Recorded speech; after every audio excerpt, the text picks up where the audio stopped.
The early morning express train departed from New York City shortly after 7 in the morning. As the sprawling urban landscapes gradually gave way to the quiet, tree-lined suburbs of New England, Alexander Harrison held a cup of coffee that had long since lost its warmth. He had barely taken a sip. Between his hands rested an old, worn leather wallet, from which he gently extracted a photograph slightly faded by the passage of time.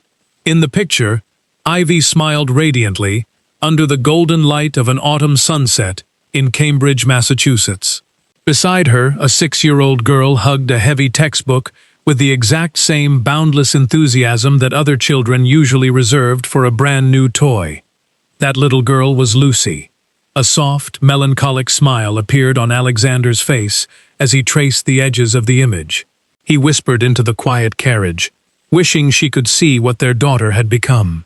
He tucked the photograph away with the meticulous care of a man protecting an irreplaceable piece of his soul.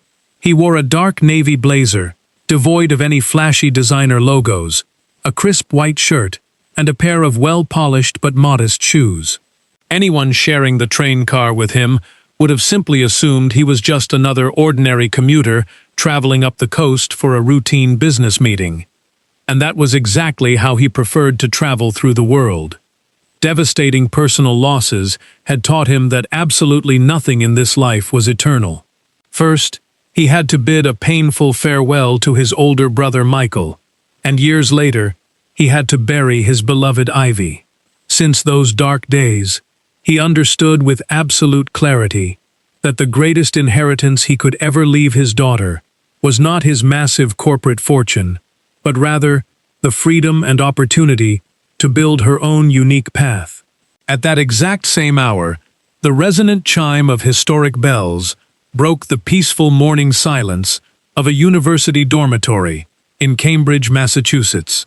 Lucy pushed her window open, allowing the crisp September breeze to sweep into the small room, bringing with it the rich, comforting aroma of freshly roasted coffee from a nearby corner cafe. Slowly but surely, the renowned academic city was waking up, filling the cobblestone streets with bicycles, rushing students, and hurried, overlapping conversations. Emily, her roommate, called out a cheerful good morning while buttering a slice of toast at their tiny kitchenette counter. Lucy returned the greeting with a bright smile, her eyes sparkling with the excitement of the new academic term. Emily paused and observed the slightly oversized vintage jacket that Lucy had just slipped over her shoulders. She mentioned that she had fully expected Lucy to wear something brand new for the first day of the semester. Lucy simply smiled while fastening the final button, asking why she would ever need to do that when the new academic year was just another day to learn. She ran her hand affectionately down the sleeve of the garment, noting that the fabric was still in absolutely perfect condition. Emily, tilting her head in mild confusion, asked if she could not simply afford to buy another one to celebrate the occasion. Lucy lowered her gaze for a brief, poignant moment before softly replying that the jacket had belonged to her mother. She did not need to add another single word to explain her attachment. Emily immediately understood that the worn piece of clothing carried an immense emotional value that absolutely no luxury price tag in the world could ever possibly define or replace. As they finally stepped out of the historic brick residence hall, Lucy's mobile phone began to vibrate steadily in her pocket. She answered cheerfully, asking how the long journey north was progressing. Alexander's warm voice filled the speaker, informing her that he would be arriving in Cambridge in roughly 2 hours. He casually asked if she had everything prepared for her morning classes, to which she confidently replied that she did. He then suggested that he would love to treat her to a nice lunch afterward. Lucy hesitated for a few fleeting seconds, looking around at her fellow peers walking to class, before politely asking if they could perhaps reschedule for another day. Alexander instantly understood the unspoken reason behind his daughter's gentle refusal. His daughter desperately wanted to experience this formative stage of her life, just like any other ordinary university student, completely without special privileges and without allowing her heavy, famous surname to speak on her behalf. He responded with profound calmness. assuring her that it was perfectly fine, and expressing how incredibly proud he was of her independence. When the phone call gracefully ended, Alexander pulled out Ivy's photograph one more time, staring into her eyes. He vividly remembered a profound phrase she used to repeat quite often during their youth. She always said that a famous surname might open a heavy door, but it is entirely a person's character that decides whether they actually deserve to cross the threshold. By the time the sun reached its peak around noon, the prestigious campus in Cambridge, Massachusetts, was absolutely teeming with vibrant, youthful life. Conversations, the rhythmic thud of hurried footsteps, and the ever-present scent of cafeteria food echoed continuously across the majestic, ivy-covered courtyards. Lucy walked steadily toward the main dining hall, carrying the exact same faded canvas backpack she had used since high school. She had absolutely no desire to draw any unnecessary attention to herself. In fact, blending into the background had always been her preferred way of existing. On the opposite side of the long-serving counter, Carol Reed meticulously supervised the bustling lunch service with an iron fist. She had been working in that exact same building for well over 20 years. With the steady passage of time, she had somehow convinced herself that her personal experience and immediate judgment rarely, if ever, made a mistake. She firmly believed that she could accurately recognize a person's worth and background even before they spoke a single syllable. When Lucy quietly joined the back of the growing line, Carol observed her modest attire for barely a few seconds. For Carol, those fleeting moments were more than enough to cast a permanent verdict. In her mind, an unshakable, silent opinion had already been fully formed. A younger cafeteria employee nervously approached Carol to ask where to place a stack of newly washed trays, never taking her eyes off the crowded dining room. Carol responded in a hushed, judgmental tone, muttering that people always reveal exactly who they are long before they even open their mouths to speak. The young employee clearly did not understand the profound weight of the cryptic comment, and Lucy certainly did not hear it over the din of the hall. However, that terribly flawed, silent judgment had just set into motion a profound chain of events that would very soon alter the entire university's landscape forever. Routine possesses a remarkably quiet, almost invisible way of revealing who we truly are deep inside. It rarely manifests in grand, cinematic moments, but rather in those tiny, repetitive, everyday gestures that almost nobody bothers to remember, except for the unfortunate person who is forced to receive them day after day. The first few weeks at the historic university passed with the gentle, deceptive calmness typical of the beginning of any academic year. Lucy consistently found a comforting sanctuary in the ancient, cavernous reading rooms of the main library, where the comforting scent of aging paper and the soft creaking of polished oak floors seemed to make time stand still. She deeply loved the city of Cambridge precisely for that reason. She never felt rushed, and the weight of history grounded her. Every single afternoon, she crossed the central quadrangle on her way to the cafeteria, and almost without fail, she found the exact same harsh, scrutinizing gaze waiting for her. At the very beginning, Carol Reed would simply stare at her with thinly veiled disdain. Soon after, Carol began intentionally making Lucy wait a few seconds longer than the rest of the students in line. As the autumn days grew shorter, those petty seconds deliberately stretched into long, humiliating minutes. Carol would routinely shout for the next person in line, barely lifting her eyes, completely ignoring Lucy's presence.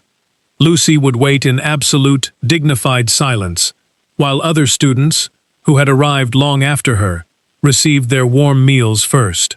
One brisk morning, Lucy finally gathered enough courage to politely speak up, softly mentioning that she believed it was her turn to be served. Carol raised her eyes with an expression of supreme, calculated indifference, bluntly telling the young girl not to be in such a desperate hurry, because eventually everyone gets to eat. Lucy nodded with ingrained politeness, quietly agreeing, and chose not to push the issue any further that day. She had wisely realized that certain bitter individuals completely stop listening long before the other person has even finished speaking their truth. That evening, back in the dormitory, Emily noticed that Lucy's dinner plate remained practically untouched on her desk. When asked if everything was all right, Lucy took several long seconds to respond, softly claiming that she was merely exhausted from her studies. Emily intuitively sensed that there was a much deeper issue hiding beneath the surface, but she also possessed the wisdom to know that certain profound silences simply require time before they can be transformed into spoken words. A few days later, Jacob Miller, a kind-hearted architecture student, bumped into Lucy near the grand entrance of the science faculty. He noted with a friendly smile that she always seemed to arrive on campus earlier than anyone else. Lucy smiled back, admitting that she loved the campus when it was still entirely peaceful.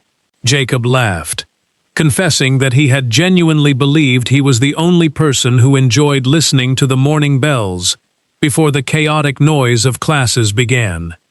Jacob and Lucy walked together comfortably among the grand historical buildings, while the pale morning sun illuminated the majestic brick and stone facades.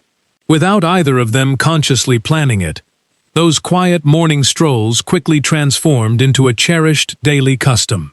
Carol, meanwhile, continued her reign behind the cafeteria counter, leaning heavily on the deeply flawed intuition she had built over 20 years of service. She remained completely convinced that a mere handful of seconds was all she needed to accurately assess the character and social standing of anyone standing before her. She never felt the need to learn names, nor did she ever care to listen to explanations. When Lucy arrived at the dining hall that particular Thursday, Carol immediately locked her critical eyes onto her modest jacket once again. Lucy extended her university meal card politely. The digital reader instantly beeped, confirming without a doubt that the card was perfectly valid and fully funded. Even so, Carol deliberately held the plastic card between her fingers for several excruciatingly long seconds. She narrowed her eyes and blatantly asked Lucy if the card actually belonged to her, feigning an air of official authority. Lucy stared back in genuine astonishment, replying firmly that it obviously was hers. Carol retorted with a cold, dry gesture, claiming that in recent times it was always best to double-check everything, before practically tossing the card back across the counter. Jacob had been quietly observing the entire humiliating interaction from just a few feet away. To him, this blatant disrespect no longer looked like a random coincidence or a simple misunderstanding. When they finally sat down at a corner table to eat, he placed his fork down heavily onto his plastic tray. He looked Lucy in the eye and stated firmly that this targeted harassment had been going on for far too long. Lucy deliberately avoided his concerned gaze, murmuring softly that it was honestly not worth giving the bitter woman any significant importance. Jacob argued passionately that it was precisely because of that passive mindset that nobody ever spoke up against everyday injustices.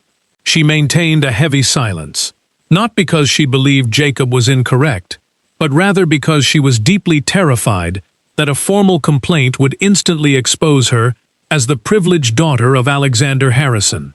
She desperately wanted to prove who she was, entirely on her own merits, without hiding behind a massive corporate shadow. Later that same afternoon, Alexander called her from his temporary office in Boston. He asked how everything was progressing and whether she was fully adjusting to the demanding rhythm of university life. Lucy spent a few quiet moments gazing out at the breathtaking orange sunset, painting the rooftops of Cambridge. She answered softly that she was adjusting a little bit more with each passing day. They spoke at length about her brilliant professors, the heavy textbooks, and the vibrant culture of the city itself. Crucially, she did not mention the cafeteria or the cafeteria manager a single time during the entire conversation. When the call finally concluded, Alexander slowly placed his phone onto his mahogany desk, his brow furrowed in deep thought. There was a distinctly different, guarded tone hiding within his daughter's usually vibrant voice. It was not exactly profound sadness, but rather that specific, forced calmness people often use when they are desperately trying to prevent the people they love from worrying about them. The very next day, Lucy reluctantly returned to the cafeteria. Carol was already glaring at her even before she had managed to reach the front of the long line. Carol loudly demanded to know if Lucy had bothered to check if she had sufficient funds on her account before holding up the line. Lucy simply replied with a quiet yes. A faint, mocking smile crept across Carol's weathered face as she loudly declared to the surrounding students that it never hurts to be absolutely sure. Lucy quietly took her plastic tray without offering a single word in response. She understood that a person did not need to scream or raise their voice to inflict deep emotional pain. Sometimes, all it took was deliberately planting a seed of malicious doubt in front of a crowd from the opposite side of a busy dining room. Carol continued to watch her walk away, utterly convinced that her seasoned experience was absolutely flawless.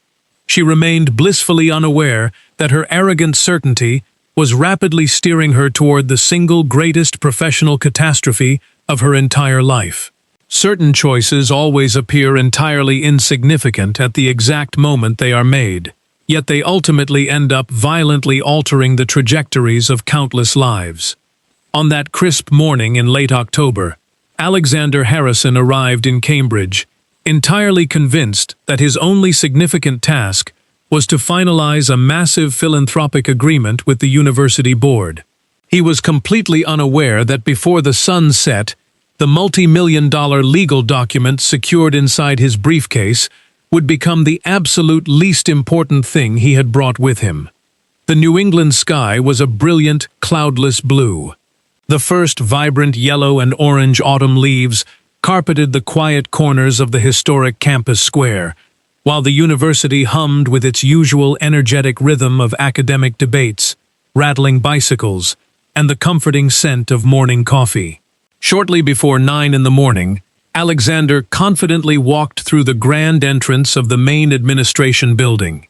He walked entirely alone, without an entourage of intimidating bodyguards, without flashy photographers, carrying only a discreet leather briefcase and a simple folder bearing the subtle emblem of Harrison Biotech. Chancellor Isaac Anderson practically rushed out of his grand office to greet the billionaire personally.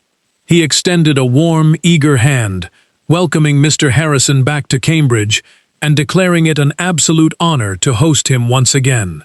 They immediately entered the opulent, wood-paneled boardroom, while the bright morning light streamed beautifully through the ancient, arched windows. For nearly 2 unbroken hours, they meticulously reviewed the complex blueprints and financial structures that would soon make the construction of the Ivy Harrison Research Center a reality. The massive facility would not merely house state-of-the-art scientific laboratories. It was specifically designed to provide fully funded opportunities for brilliant young researchers who would otherwise never be able to afford a career in advanced sciences. When the time finally arrived to finalize the deal, the Chancellor slowly slid the heavy, gold-embossed agreement across the polished table. Isaac stated with immense pride that with this monumental signature, their beloved university was officially embarking on a glorious new era of discovery.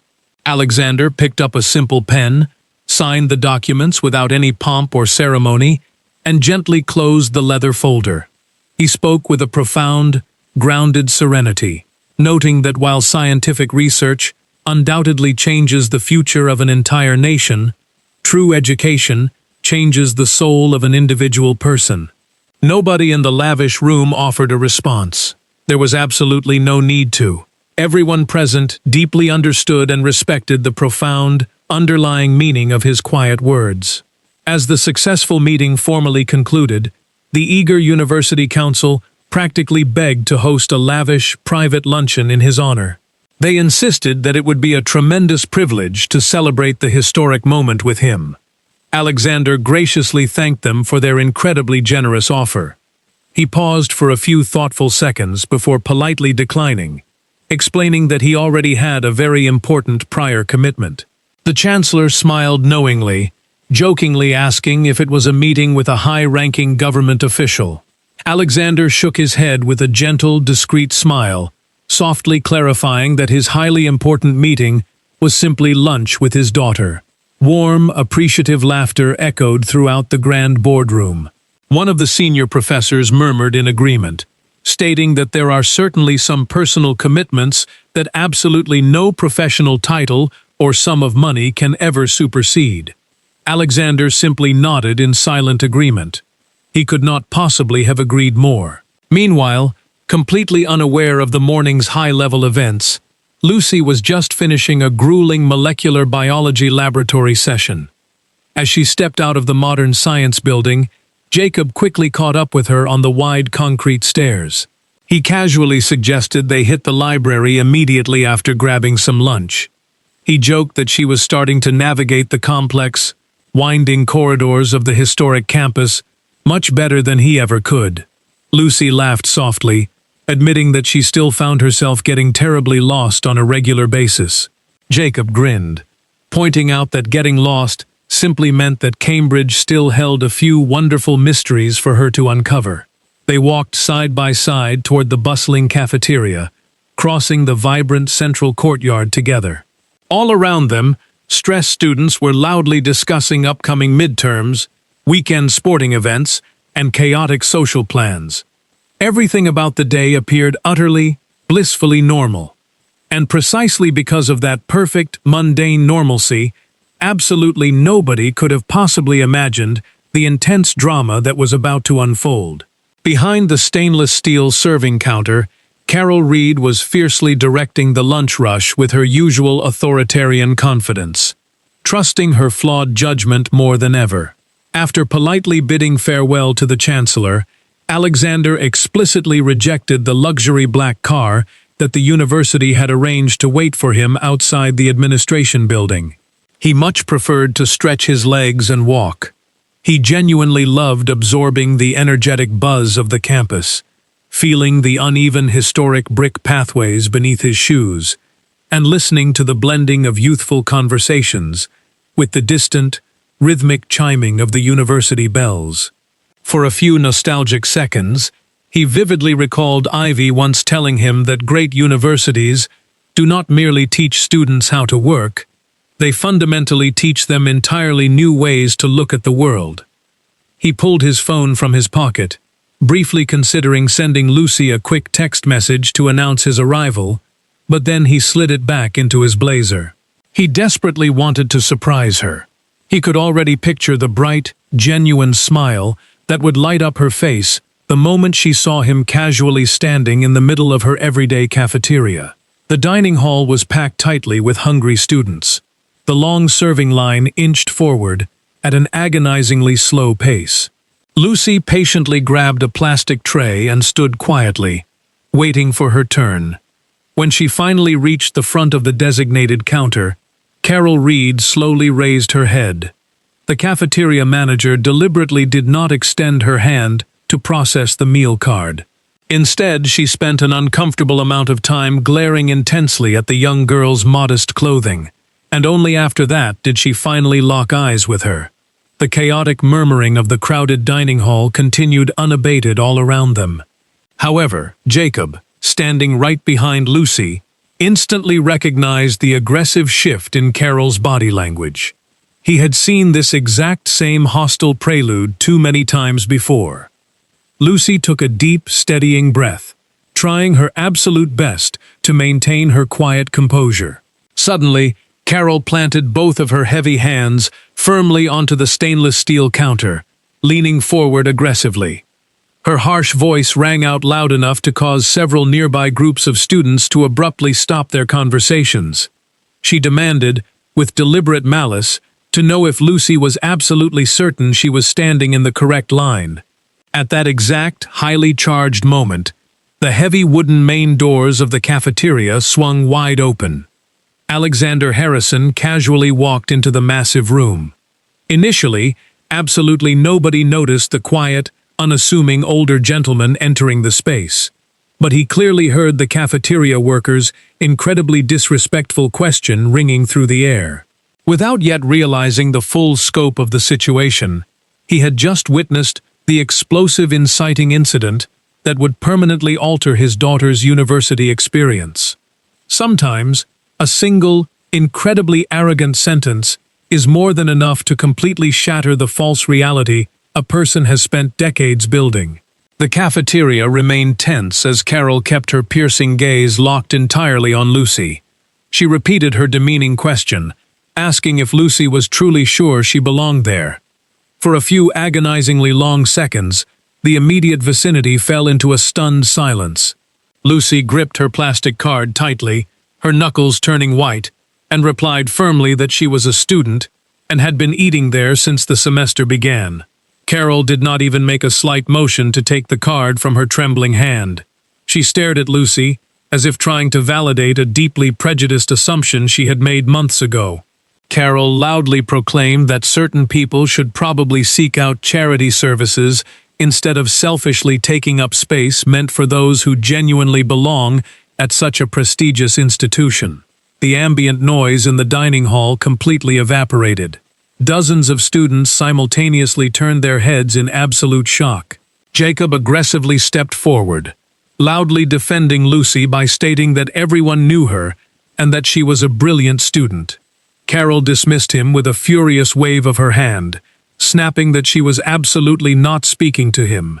Lucy bravely extended her card once more, asking her to simply run it through the machine.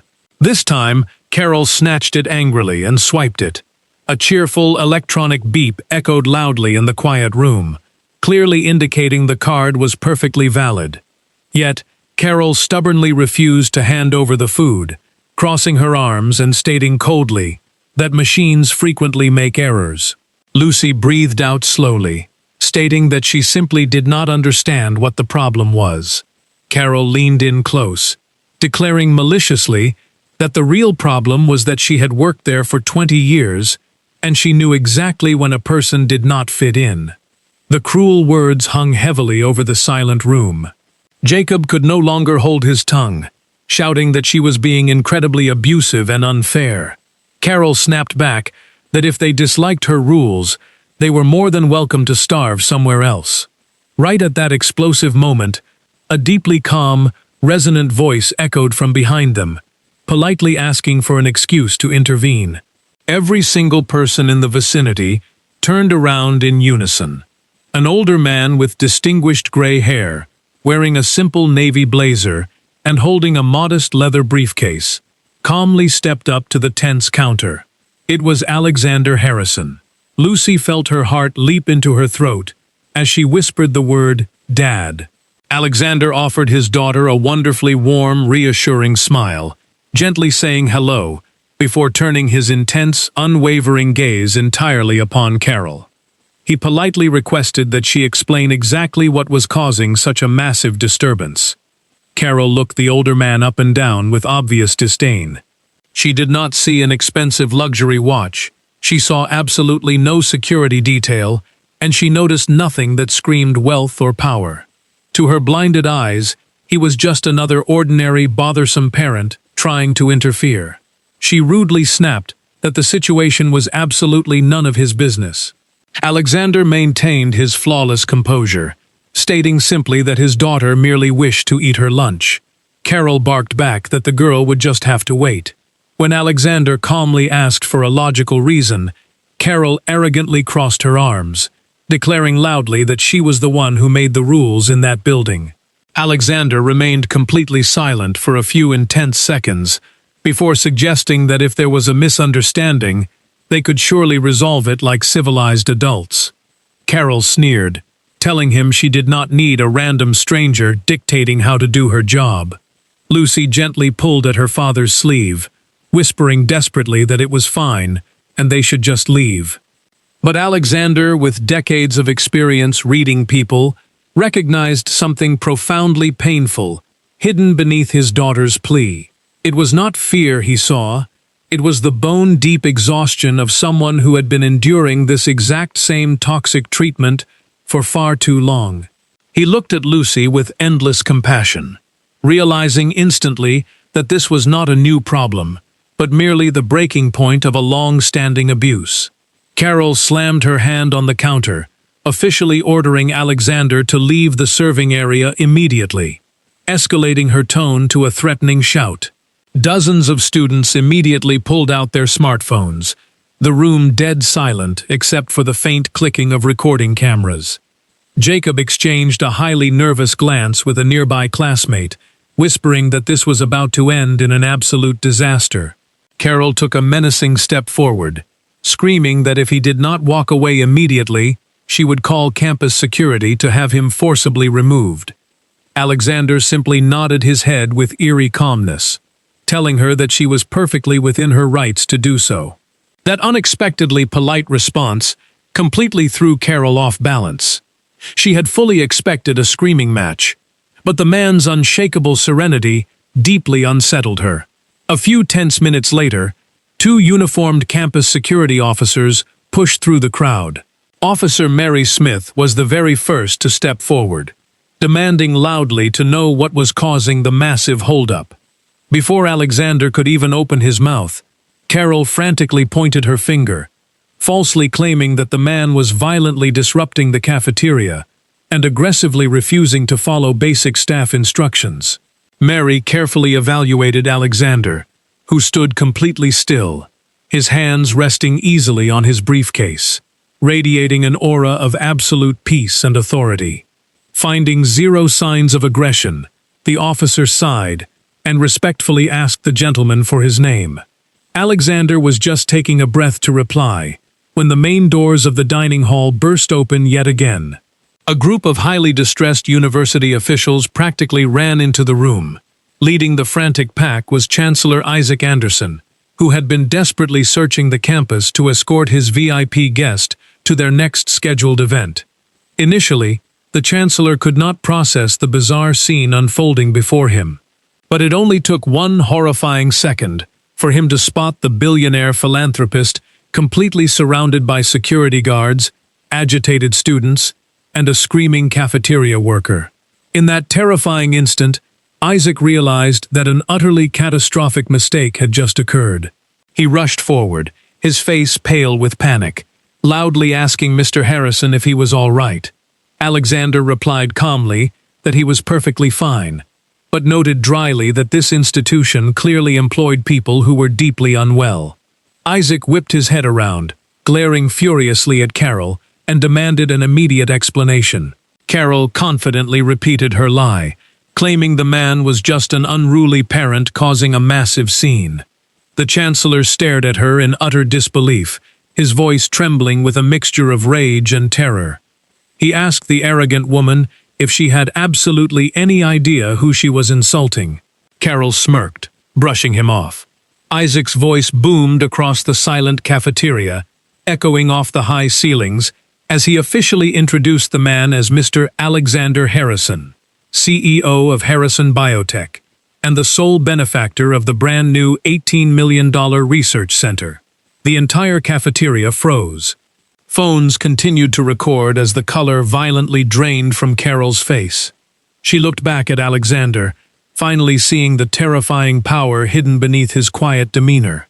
Alexander spoke softly into the silence, asking Carol if she would have treated his daughter the exact same way if he had truly been nobody. The devastating question hung in the air, requiring no answer. He added that what truly horrified him was not her ignorance of his wealth, but the terrifying thought of how many vulnerable, struggling students she had ruthlessly humiliated over her 20 years of unchecked power. By the time the sun began to set over Cambridge, the Chancellor had already taken decisive, sweeping action. Carol Reed was immediately suspended and escorted off the campus premises by security, feeling the heavy, disappointed stares of hundreds of students burning into her back. That same evening, an emergency board meeting was convened in the Chancellor's office. Alexander attended, accompanied closely by Lauren Foster, his fiercely intelligent chief legal counsel. The terrified university board fully expected the billionaire to demand massive financial retributions, or perhaps pull his massive donation entirely out of spite. However, Alexander calmly took his seat and stated clearly that he had absolutely no interest in seeking special treatment or petty revenge. The opulent room fell dead silent as he leaned forward, stating that he only wanted to know if his beloved daughter was the only victim. Lauren Foster silently placed a remarkably thick, heavy folder onto the mahogany table. She revealed that within mere hours of the incident, the legal team had been flooded with heartbreaking testimonies from dozens of former and current students. The chancellor opened the first page with trembling hands. A quiet arts student named Samuel wrote about how he had entirely stopped eating lunch on campus because Carol constantly mocked his threadbare clothes. A brilliant former scholarship recipient named Rachel confessed that the daily humiliation had nearly caused her to abandon her studies altogether.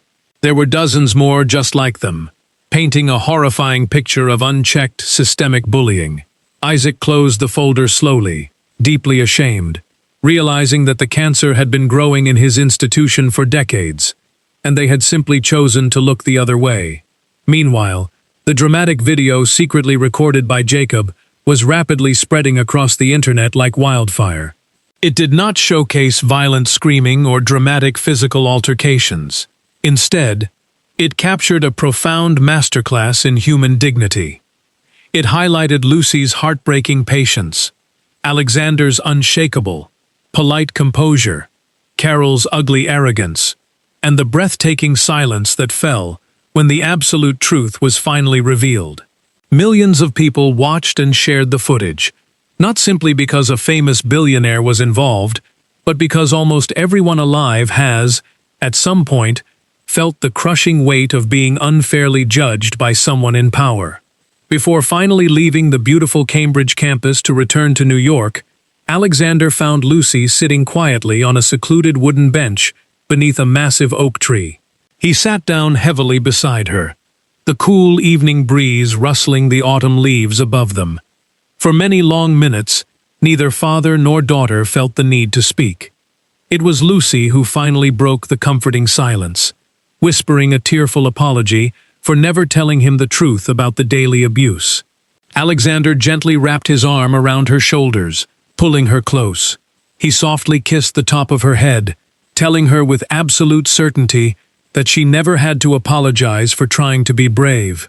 She lowered her eyes, admitting that she honestly believed she could handle the pain all by herself. He gently squeezed her hand, reminding her that true strength does not mean suffering in absolute silence, when people who love you are ready to fight by your side. The historic campus bells began to chime melodically in the distance, signaling the end of the day. They both understood that this day did not merely mark the dramatic end of a painful chapter, but the beautiful beginning of a profound transformation the university desperately needed. 3 months later, a thick blanket of pristine white snow had completely transformed the historic city of Cambridge into a winter wonderland. The sweeping internal investigations had officially confirmed that the abuse was entirely systemic, leading to the permanent termination of Carol Reed and the implementation of incredibly strict, zero-tolerance respect protocols across all campus facilities. Alexander Harrison had not withdrawn a single penny of his $18 million donation, but he had legally added one vital, unchangeable stipulation to the contract.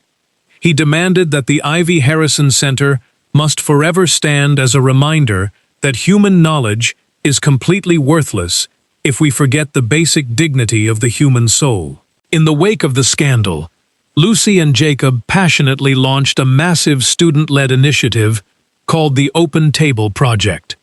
Upperclassmen eagerly volunteered to sit and share meals with nervous freshmen or lonely students, ensuring absolutely nobody would ever have to face isolation or judgment in the dining halls again. By late December, the cafeteria was completely unrecognizable, filled with joyous laughter, warm conversations, and an atmosphere of genuine, protective community under the wonderful leadership of Chloe Moore, the kind-hearted new manager. During the annual Winter Family Weekend, The dining hall was packed with visiting parents, standing patiently in line alongside their children. Alexander Harrison stood quietly among them, waiting his turn with a simple plastic tray. Chloe instantly recognized the famous benefactor and politely offered to let him skip the massive line. Alexander smiled warmly, declining the offer and stating that today he was simply a proud father hoping to eat lunch with his brilliant daughter. When he finally reached the front, he received the exact same warm, respectful greeting as every single person before him, proving that true change had finally taken root. The profound lesson hidden within the quiet footsteps of Alexander Harrison and his daughter Lucy reminds us that the true measure of our character is never found in the weight of our wallets, but in the gentle grace we offer to those who cannot do anything for us. In a world that constantly rushes to judge the worn fabric of a coat or the silence of a stranger, we frequently forget that every single person we casually pass by is fighting a complex, hidden battle we know absolutely nothing about. True wisdom, especially as we gather the years, teaches us that responding to bitter cruelty with unshakable, polite serenity is the most powerful weapon a human heart can possibly wield. Arrogance may forcefully demand immediate attention, but it is deeply rooted, quiet empathy that ultimately commands lasting, generational respect. We must strive to remember that the grand titles we hold and the wealth we accumulate will eventually fade into absolute dust. But the profound emotional scars we leave on the vulnerable, or the loving light we manage to spark in their darkest hours, will echo throughout eternity. Whenever you find yourself in a position of authority, never use it to build walls of humiliation. Instead, use your blessed position to pull others up, offering them a seat at the table of human dignity. Because the ultimate legacy of a life well lived is simply how much kinder the world became while you were in it.